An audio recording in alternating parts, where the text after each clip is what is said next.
Political master में एक बार फिर से आप सभी का स्वागत है।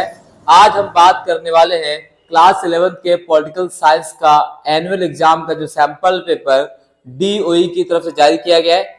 इस सैंपल पेपर का, इस प्रैक्टिस पेपर का इस वीडियो में हम कंप्लीट जो है सॉल्यूशन करने वाले हैं और इससे संबंधित आपके एग्जाम में कौन कौन से क्वेश्चन बन सकते हैं उन सभी क्वेश्चंस पर हम चर्चा करने वाले। सो प्लीज इस वीडियो एंड तक जरूर देखिएगा। अगर आप चैनल पर पहली बार विजिट कर रहे हैं तो चैनल को जरूर सब्सक्राइब कीजिए, बेल आइकन को प्रेस कर लीजिए और कमेंट बॉक्स में कमेंट जरूर कीजिएगा। तो चलिए इस वीडियो को शुरू करते हैं। और सबसे पहला जो क्वेश्चन पूछा गया आपके प्रैक्टिस सेट में जो DOE के द्वारा जारी किया गया वो है डैश भारतीय संविधान का दर्पण है। तो भारतीय संविधान का दर्पण पूछा गया है। तो कई बार यहाँ से संविधान संबंधित क्वेश्चन पूछा जाता है। यहाँ पे 4 ऑप्शन है: संविधान सभा, प्रस्तावना, मौलिक अधिकार, मौलिक कर्तव्य। तो भारतीय संविधान का दर्पण की अगर हम बात करें तो भारतीय संविधान के दर्पण से जो सवाल पूछा गया है तो भारतीय संविधान का दर्पण कौन सा है? तो है प्रस्तावना। जी हाँ, प्रस्तावना को भारतीय संविधान का दर्पण कहा जाता है। हम भारत के लोग भारत को एक संपूर्ण प्रभुत्व संपन्न समाजवादी पंथ निरपेक्ष जो हमारी प्रस्तावना है और इस प्रस्तावना को पंडित जवाहरलाल नेहरू द्वारा, पंडित जवाहरलाल नेहरू जी के द्वारा जो है प्रस्तावना को पेश किया गया था। कब पेश किया गया था? इस प्रस्तावना को पंडित जवाहरलाल नेहरू ने 13 दिसंबर 1946 को भारतीय संविधान सभा में पेश किया और इस प्रस्तावना को सर्वसम्मति से 22 जनवरी 1947 को सर्वसम्मति से पास कर दिया गया। तो प्रस्तावना से संबंधित क्वेश्चंस बहुत ज्यादा पूछे गए, रिपीटेडली क्वेश्चन यहाँ से आते हैं, ये आपके लिए बेहद महत्वपूर्ण है। इसी प्रकार से भारतीय संविधान सभा के जनक कौन है? The father of Indian constitution तो है डॉक्टर BR अम्बेडकर। भारतीय संविधान सभा के पहले अध्यक्ष कौन है? वो थे डॉक्टर राजेंद्र प्रसाद। अगर अस्थायी अध्यक्ष पूछता है तो आप सभी का आंसर होता है डॉक्टर सच्चिदानंद सिन्हा। संविधान सभा गठन कब किया गया? तो भारतीय संविधान सभा का गठन किया गया था 1946 में। जी हाँ, कैबिनेट प्रस्ताव यानी कैबिनेट मिशन भारत में आया, उसके बाद कैबिनेट मिशन का चुनाव होता है, उसके बाद हमारा संविधान सभा का गठन किया जाता है। तो इस तरह से सवाल आपसे पूछे जाएंगे पेपर में। अगला क्वेश्चन जो पूछा गया वो है निम्नलिखित तालिका का सही मिलान करें और सही कोड विकल्प चुने। तो मिलान करना है, तो देख लेते हैं किस प्रकार से क्वेश्चन है। पहला है संविधान सभा की पहली बैठक, संविधान अपनाया, अधिनियमित किया गया, संविधान का उद्देश्यपूर्ण प्रस्ताव स्वीकार किया गया और संविधान लागू किया गया। तो यहां से अगर हम बात करें तो सबसे पहले बात करते हैं कि भाई संविधान सभा की पहली बैठक। तो भारतीय संविधान सभा की पहली बैठक होती है 9 दिसंबर 1946 को और इस बैठक की अध्यक्षता करते हैं डॉक्टर सच्चिदानंद सिन्हा जो कि भारतीय संविधान सभा के अस्थायी अध्यक्ष थे। दूसरा है संविधान सभा अपनाया, अधिनियमित किया गया। तो भारतीय संविधान लागू किया गया 26 जनवरी 1950 को और इसे अधिनियमित किया गया 22 नवंबर 1949 को। तो इस तरीके से 22 नवंबर 1949 नहीं है, 26 नवंबर है। क्या है? 26 नवंबर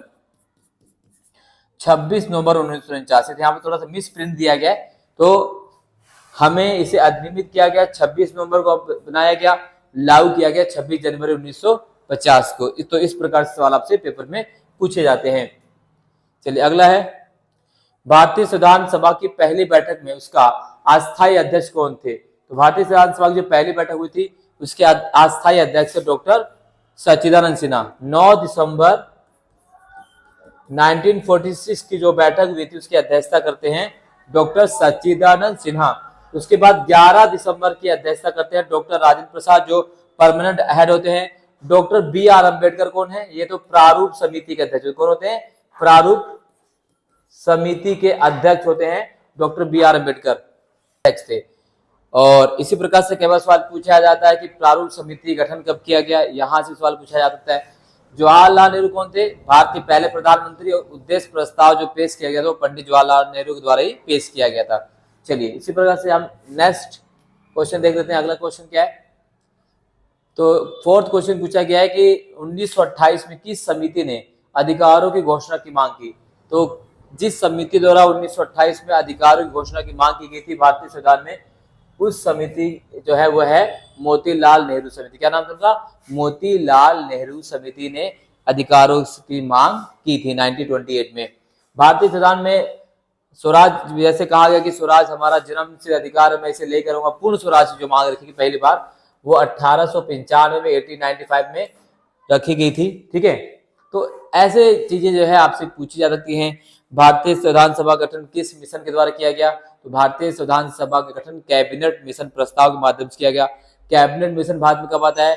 1946 में। चुनाव कब होते हैं? जुलाई 1946 में। पहली बैठक कब होती है? दिसंबर 1946 में, 9 दिसंबर 1946 में। तो इस प्रकार सवाल आपसे पूछे जा सकते हैं। अगला है, निम्नलिखित प्रश्न में एक कथन अभिकथन है और उसका कारण है आर है। वाक्यों को ध्यान से पढ़ें और नीचे दिए गए सही विकल्प का चयन करें। इस प्रकार से आज क्वेश्चन पूछा गया है। पहला है, संपत्ति का अधिकार अब मौलिक अधिकार नहीं है। तो बिल्कुल संपत्ति का अधिकार जो है अब वो मौलिक अधिकार नहीं, यानी इसे मौलिक अधिकार की श्रेणी से निकाल दिया गया है। तो संपत्ति के अधिकार को जो है मौलिक अधिकार की श्रेणी से निकाल दिया गया है। ये मौलिक अधिकार बिल्कुल नहीं है, बिल्कुल कथन सही है। 1978 में इसे मौलिक अधिकारों की सूची से निकाल दिया गया। तो कथन ए और कारण आर दोनों बिल्कुल सही है। 1978 में 44वें संविधान संशोधन के द्वारा 44वें संविधान संशोधन के द्वारा जो है मौलिक अधिकार जो आर्टिकल 31 था उसे अब कानूनी अधिकार बना दिया गया है। अब इसे अनुच्छेद 300 का के तहत अनुच्छेद 300 का के तहत जो है एक कानूनी अधिकार दे दिया गया है, यानी अब इसे मौलिक अधिकारों की श्रेणी से निकाल दिया गया है।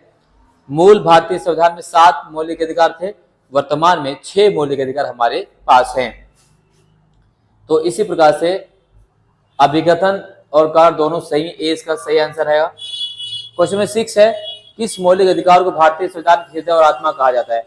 तो कौन सा मौलिक अधिकार है जिसे भारतीय संविधान की हृदय और आत्मा कहा जाता है? तो वह है संवैधानिक उपचारों का अधिकार, अनुच्छेद 32। ठीक है, डॉक्टर बी आर अम्बेडकर ने इसे क्या कहा है? भारतीय संविधान का हृदय और आत्मा कहा है। अनुच्छेद 32 जो है संवैधानिक उपचारों का अधिकार है। संवैधानिक उपचारों का अधिकार क्या होता है? तो संवैधानिक उपचारों का अधिकार के तहत भारतीय संविधान में दिए गए मौलिक अधिकारों का अगर उल्लंघन होता है, अगर किसी भी नागरिक के मौलिक अधिकारों को उल्लंघन किया जाता है तो नागरिक अनुच्छेद 32 के तहत सर्वोच्च न्यायालय और अनुच्छेद 226 के तहत उच्च न्यायालय में जो है अपना जो है विरोध जता सकता है और इसके लिए सर्वोच्च न्यायालय और उच्च न्यायालय द्वारा रिट जारी किए जाते हैं। मौलिक अधिकारों की रक्षा के लिए नागरिकों के 5 प्रकार के रिट जारी किए जाते हैं। इस 5 प्रकार के में उत्प्रेक्षण है, बंदी प्रतिक्षण है, ठीक है, परमादेश है, अध्यादेश है। तो इसमें से एक रिट आपसे सवाल पूछा जाता है। लोकसभा में बहुमत दल का नेता कौन होता है? तो लोकसभा में बहुमत दल का नेता होता है प्रधानमंत्री। तो लोकसभा में बहुमत दल का नेता है प्रधानमंत्री। भारत में किस प्रकार की कार्यपालिका है? तो भारत में जो कार्यपालिका है उसे हम संसदीय कार्यपालिका कहते हैं। क्या कहते हैं? संसदीय कार्यपालिका। अब ये संसदीय कार्यपालिका क्या होती है? संसदीय कार्यपालिका में भारत में 2 अध्यक्ष होते हैं, एक राष्ट्र अध्यक्ष होता है, एक सरकार का अध्यक्ष। सरकार के अध्यक्ष को प्रधानमंत्री कहते हैं और राष्ट्र के अध्यक्ष को हम कहते हैं राष्ट्रपति। राष्ट्रपति नाम मात्र का होता है और वास्तविक प्रधानमंत्री होता है। इस प्रकार से आपसे सवाल पूछा जा सकता है। अगला क्वेश्चन नंबर जो है 9, नीचे दिए गए कोड से किसी विधेयक पर कानून बनाने की प्रक्रिया का सबसे उपयुक्त क्रम चुने। तो कानून बनाने की प्रक्रिया जो सबसे उपयुक्त क्रम है, तो सबसे पहले क्या आता है? तो सबसे पहला आता है प्रथम वाचन, राइट। उसके बाद क्या आता है? द्वितीय वाचन, फिर आता है आपका तृतीय वाचन, इस तरह से आपका बी, या फिर आपका तीसरा आएगा दूसरे सदन में प्रक्रिया, फिर पहला समिति की रिपोर्ट पर चर्चा, इस प्रकार से फिर लास्ट में आता है राष्ट्रपति की स्वीकृति। इस तरीके से आपको कवर करना होता है। ये सब हम कवर कराएंगे एक एक करके। हर चैप्टर के इंपॉर्टेंट क्वेश्चन, जितने भी इंपॉर्टेंट क्वेश्चन हम कराएंगे उससे बाहर एक भी क्वेश्चन एग्जाम में नहीं आएगा, यानी सारे के सारे क्वेश्चन हमारे इंपॉर्टेंट क्वेश्चन आंसर की सीरीज से आएंगे। तो अगर अभी तक आपने चैनल को सब्सक्राइब नहीं किया है या बेल आइकन को प्रेस नहीं किया है तो जरूर कर लीजिए। आने वाले समय के लिए बहुत इंपॉर्टेंट चीजें हमारे चैनल पर की जाएंगी जो आप सभी के एग्जाम के लिए बेहद महत्वपूर्ण होंगी। भारतीय संसद का निम्नलिखित में से कौन उच्च सदन और निम्न सदन के अलावा भी एक भाग है? तो हमारा है भारत के राष्ट्रपति, यानी भारत की जो संसद है वो 3 लोगों से मिलकर बनती है, राष्ट्रपति, लोकसभा और राज्यसभा से मिलकर संसद का निर्माण होता है।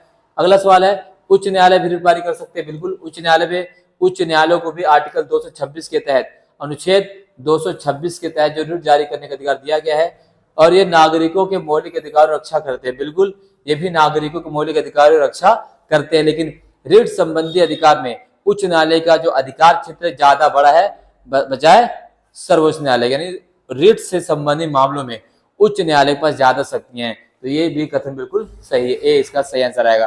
भारत का सर्वोच्च न्यायालय कहाँ है? तो भारत का सर्वोच्च न्यायालय है दिल्ली में। क्या पर है?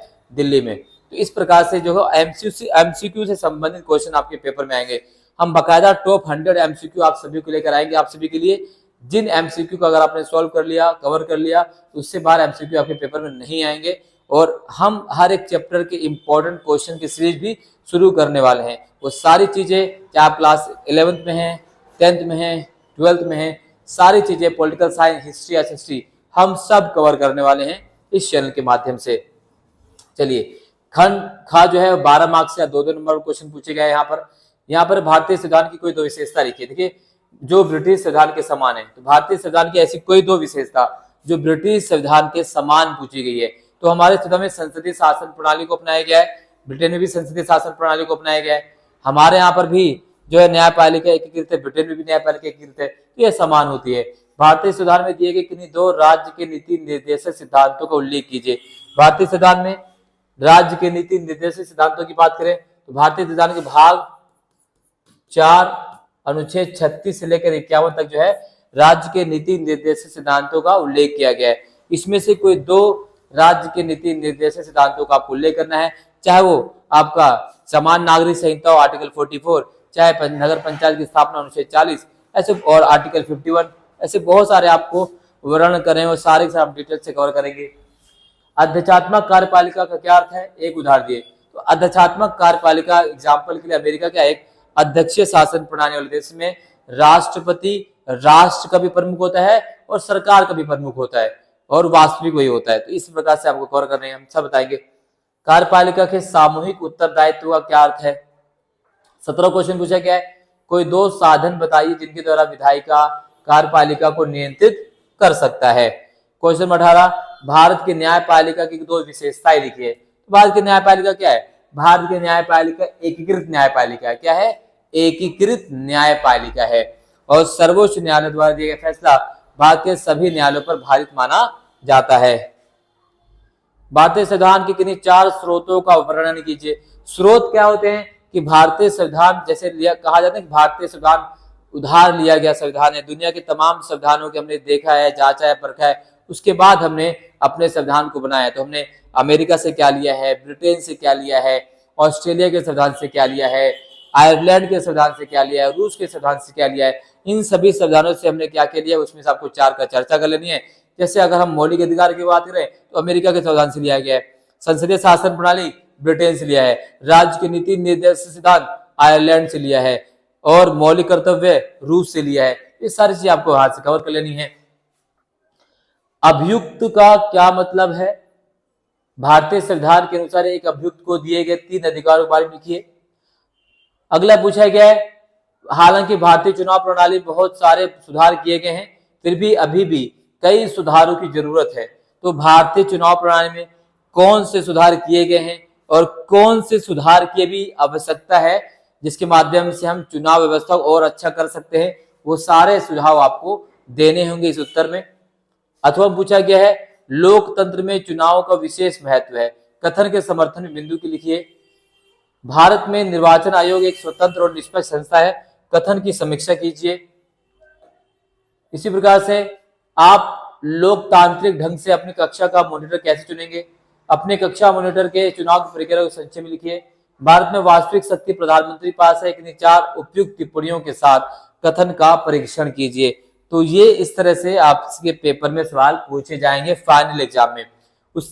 उसके बाद यहाँ पर जो है 12 नंबर का आपसे अनुच्छेद से संबंधित क्वेश्चन पूछा जाएगा। कुछ इस तरह आपको अनुच्छेद दिया जाएगा और अनुच्छेद के ऊपर को आप सभी को उत्तर देना है। एक बड़े लोकतंत्र में निम्नलिखित में से क्या कठिन है? ठीक है, तो वह एक बड़े लोकतंत्र में प्रत्यक्ष चुनाव प्रणाली बहुत ज्यादा कठिन मानी जाती है। इस तरह से आप जो है पहले अनुच्छेद को पढ़ेंगे, उसके बाद अनुच्छेद संबंधित क्वेश्चन का आंसर देंगे आप। इसी प्रकार से चित्र से संबंधित क्वेश्चन पूछा गया, कार्टून दिया जाएगा आपको और कार्टून संबंधित आपसे इसमें सवाल पूछे जाएंगे। राइट, तो ये है एक और चित्र दिया गया है, ध्यान पूर्वक अध्ययन कीजिए और निम्नलिखित प्रश्नों को उत्तर दिए। इस चीज में किस मौलिक अधिकार को उल्लंघन किया गया है? तो शोषण के जो विरुद्ध हमारा आर्टिकल 23-24 जो है उसके बारे में पूछा गया है। ये मौलिक अधिकार का उल्लंघन क्यों है? बेगार का क्या मतलब है, इस तरह सवाल आपसे पूछे जा सकते हैं। उसके बाद देखिए जो 5 नंबर वाले क्वेश्चन है, भारत की चुनाव प्रक्रिया का वर्णन कीजिए, भारतीय चुनाव आयोग के गठन और कार्यों की व्याख्या कीजिए, भारत में चुनाव प्रचार के करीब 4 तरीकों के बारे में लिखिए, अथवा लोकतांत्रिक चुनाव के लिए आवश्यक शर्तें बताइए। ये कुछ जो है आपसे इस तरीके से जो है सवाल पूछे जाएंगे। कहने का मतलब है अगर देखें तो पहले बुक से ही सारे क्वेश्चन आए, सेकंड बुक से आपके एग्जाम में कोई क्वेश्चन नहीं पूछा गया है, तो ये एक बहुत बड़ा हमें देखना है कि क्या सही में फाइनल एग्जाम में केवल पहली बुक से ही सवाल आएंगे, सेकंड बुक से कोई भी सवाल नहीं पूछा जाएगा। ये हमें सोचने की जरूरत है। बाकी आपको चिंता करने की कोई भी आवश्यकता नहीं है। जिस भी तरह से पैटर्न में क्वेश्चन पूछा गया है उस पैटर्न से सारे सवाल, सारे इंपॉर्टेंट क्वेश्चन आपको हमारे चैनल पर देखने को मिल जाएंगे। आपको करना क्या है, सिर्फ चैनल को सब्सक्राइब कर लेना है, बेल आइकन को प्रेस कर लेना है, ताकि जब भी हमारे द्वारा कोई भी इंपॉर्टेंट वीडियो आप सभी के लिए डाली जाए उसका नोटिफिकेशन सबसे पहले आप सभी तक पहुंचे। इस वीडियो में बस इतना ही। आई होप आप सभी को वीडियो पसंद आई। अगर पसंद आई है तो चैनल को लाइक शेयर कमेंट जरूर कीजिएगा, सब्सक्राइब जरूर कीजिए, कमेंट जरूर कीजिए। आप हमें कमेंट बॉक्स में बता सकते हैं कि इस वीडियो को कैसे बेहतर बना सकते हैं। बहुत बहुत धन्यवाद। जय हिंद।